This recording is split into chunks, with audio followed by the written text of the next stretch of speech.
Hello,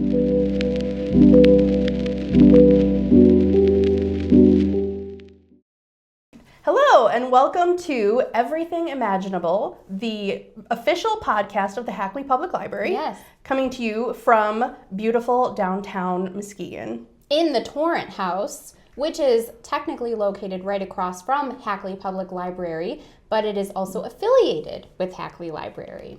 With our very first podcast, we just want to give you an introduction to the library. Because sure, some of you who are watching probably know the library already, but maybe some of you are just discovering this and don't know about the beauty that is the Hackley Public Library. Yeah, and there are so many things that Hackley Library offers.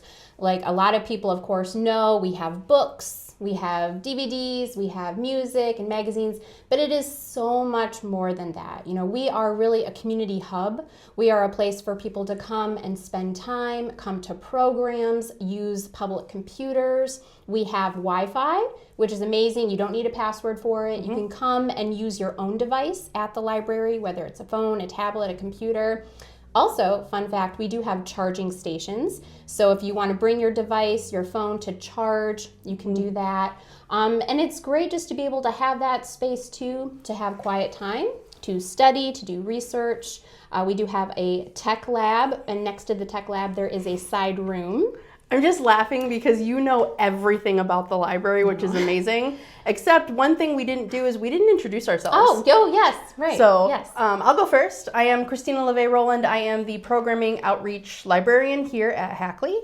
And I am Mallory Metzger. I am the Community Engagement Coordinator with Hackley Public Library. And as you can tell, Mallory does a lot of tours of the library, so she knows all of the information. If you want any historical deets, she's the person to go to for sure. And you know, the cool thing about this podcast is we will have different themes over the course of the year and so on, and we'll be able to talk about some of those historical aspects that the library has, you know, in its history, because it's been a library ever since it first opened in 1890, which is amazing. But Christina, she is a fabulous asset here to Hackley Public Library. She is great with her knowledge of what a library offers, of what Hackley Library specifically offers, and just kind of getting out there in the public and communicating all the great things that we have to offer. And I mean, if there's one thing that I do well, it's talk. So that's kind of a big part of my job, getting out there and talking to people about the library. So if you've ever been to an event where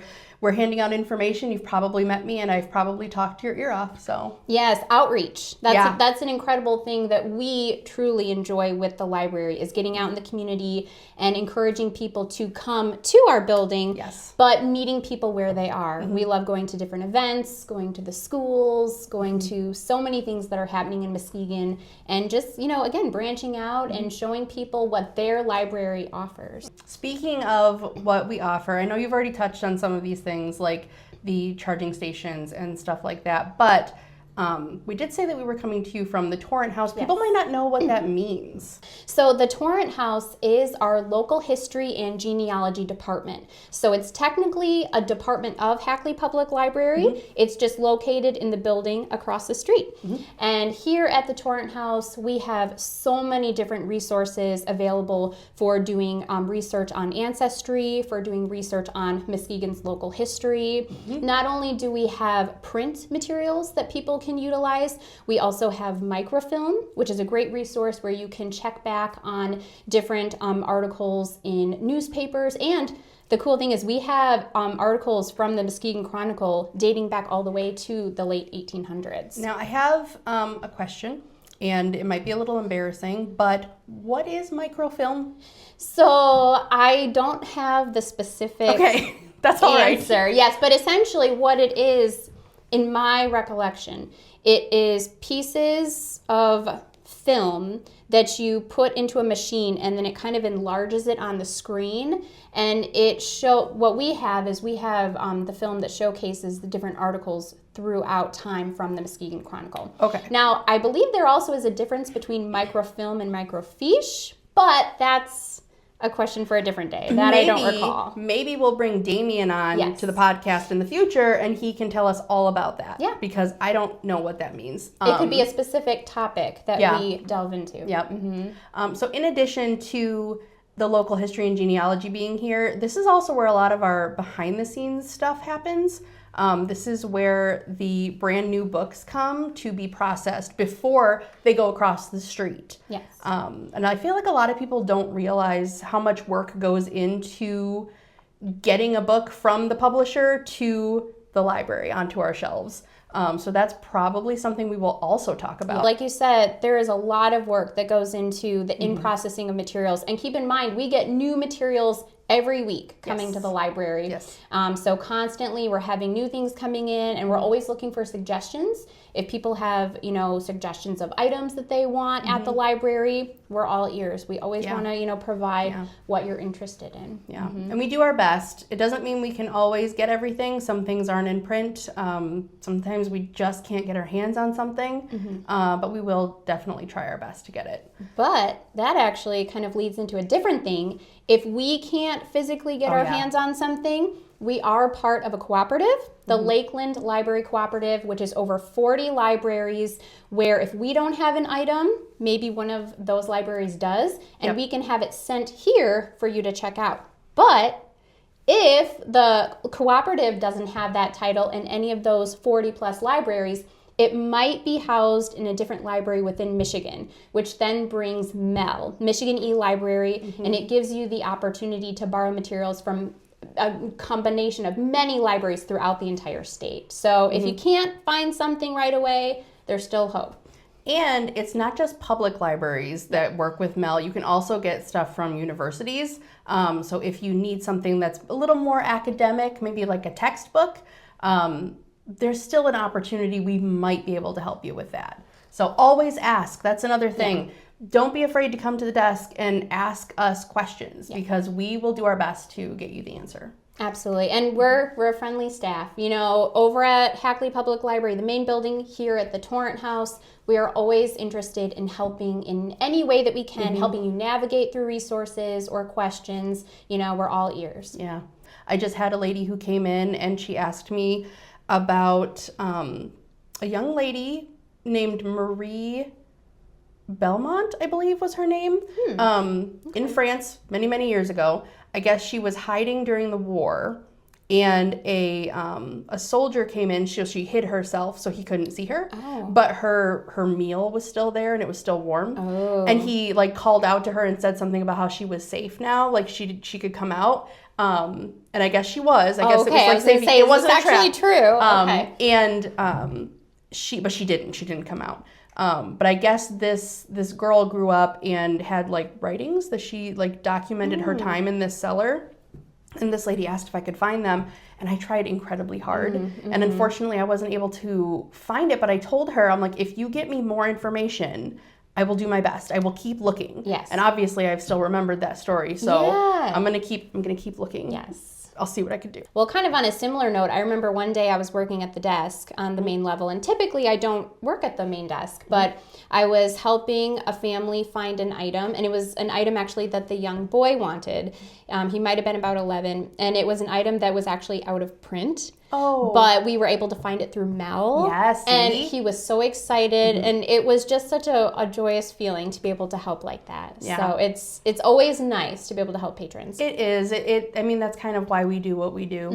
It's for the people, for the patrons. At least it's why I do what I do. Yeah. Everybody has their own reason. But for me, it's the people. Yes. A huge part of what we do at the library is our beautiful youth services department, which, history fact, wasn't always a youth services department despite the library always being a library. Yeah. So do you want to talk about that? It's true. In fact, it really didn't become a children's department until the early 1920s. Initially, it was thought that the library wasn't meant for kids under the age of 14, which is crazy because... That's ridiculous. I know. Today, when I think of a library, I think of all ages. Yeah. I think of kids, teens, adults. Every age can come and enjoy. And so prior to it being a youth services department, it was used as meeting space. What is now our play and learn room used to be the director's office. So it's interesting how that department has changed over the years in terms of its look, what it was used for. It's evolved, which is great. It has beautiful murals now featuring a lot of youth-focused characters, which is super, super cool. It's beautiful up there. Yes. Didn't you say before, I'm going back into my reserves here, that the room was going to store art at one point?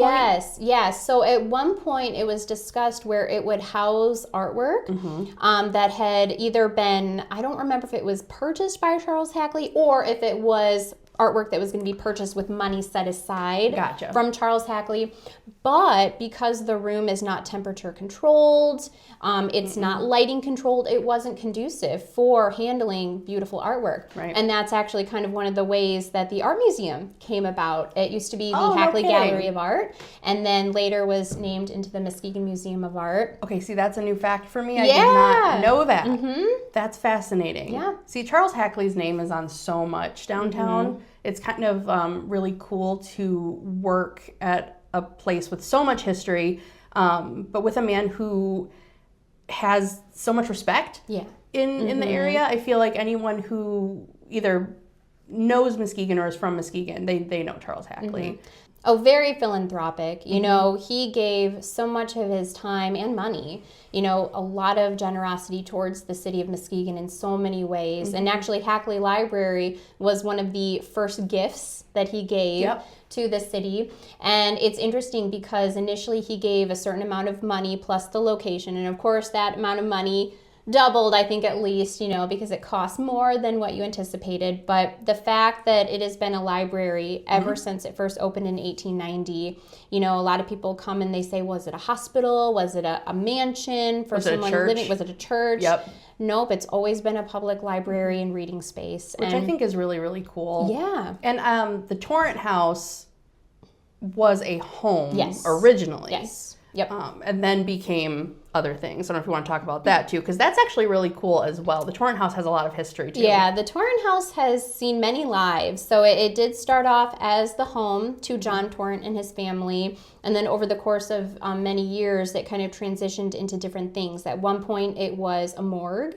At another point, it was an osteopathic hospital. So it's kind of seen a lot of changes. I mean, talk about like wild ends of the spectrum. You have a morgue, and then at one point it was like they held like a tea here. Yes, the F&Z tea room. Yes. And that was actually held here by Mrs. Torrent. Yes. I just think that that's so cool to have a building that has seen, like you said, so many lives. There's so much history.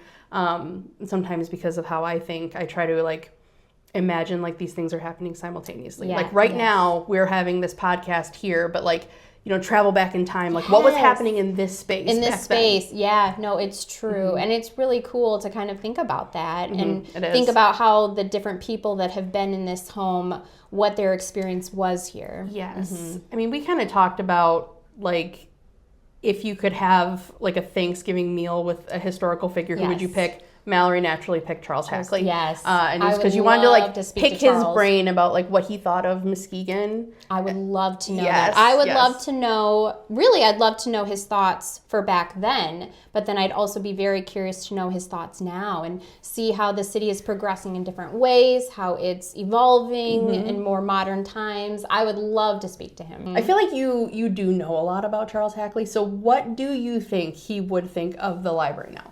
Oh, I think he would think it's wonderful. I think that he would be proud that it is still a library, that it's still going strong. I think he'd be really honored to have the legacy of what he wanted for the library continuing, a place of lifelong learning. You know, the tower that is in the library, he saw that as a beacon lighting the pathway to knowledge, which I think is so amazing. And it definitely, you know, is continuing into our modern age of lifelong learning for kids, teens, and adults. I agree. I think that Charles Hackley would be very impressed by what the library has become and all of the things that we are able to do for the community. But that was a lot of information to sort of throw out there for a first episode.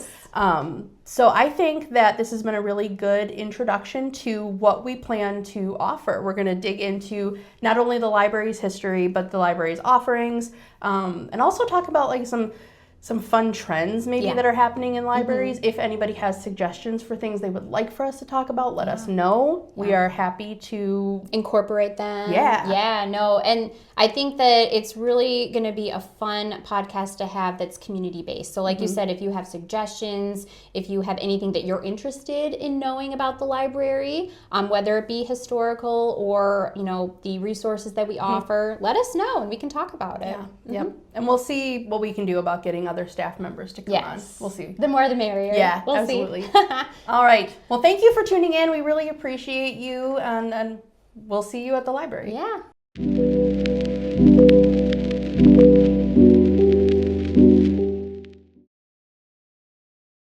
And okay, I already forgot. Are we not looking at the camera or we are? I think to start, like we might like welcome people. Okay. But not like this, because that was very Bill and Ted. Welcome to our podcast. No. I've never seen that. No, it's my favorite movie. Really? Oh, I Excellent shouldn't cover my Adventure. microphone. Okay. Sorry.